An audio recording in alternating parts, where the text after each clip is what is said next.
ભગવદ્ ગીતા આજ દિવસ સુધી મને વિચાર આવે ખરો કે હું આને એક વખત લઈને વાંચું તો જોઉં તો ખરા કે પુસ્તકમાં એવું તો શું હશે. આમ તો કેવું હોય જ્યારે કોઈ મૃત્યુ પામ્યું હોય દેવલોક પામે ત્યારે મમ્મી પપ્પા જાય તો આવે બી ખરા. આપણને વિચારે આવે કે ચલો આમાંથી આપણે કંઈક વાંચીએ. મને કહેવાય ને કે આપણે ભણવામાં રહી જતું હોય ક્યાંક ને ક્યાંક.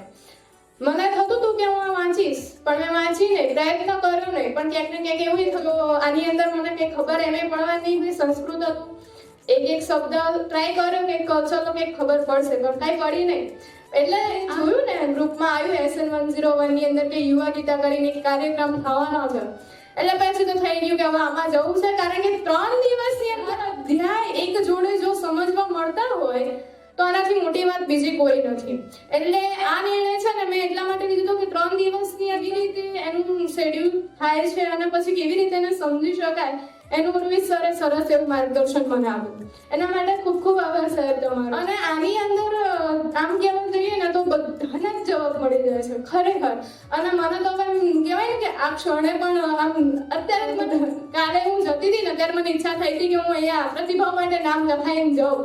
પણ એક તો ઘરેથી ફોન એટલા આવી ગયા હતા કે કેમ આટલું મોડું થયું એટલે પછી કરીને ઘરે વહી ગઈ. નથી બસ હજી 15મો અધ્યાય પત્યો ધર્મેન્દ્ર સરે આવીને મને કીધું કે હવે તારે પ્રતિભાવ દેવાનો છે, તું તૈયાર છું? હા સાહેબ હું તૈયાર છું. આ બધું આ છે ને આના લીધે થયું છે, ભગવદ્ ગીતાના લીધે. ખરેખર કહું ને તાર લગીન મને બધા પ્રોફેસર કહે ખરા કે પુસ્તકો આપણા સાચા મિત્ર છે. આજે ખબર પડી ગઈ કે ભગવદ્ ગીતા મારી માં છે, માં સમાન છે.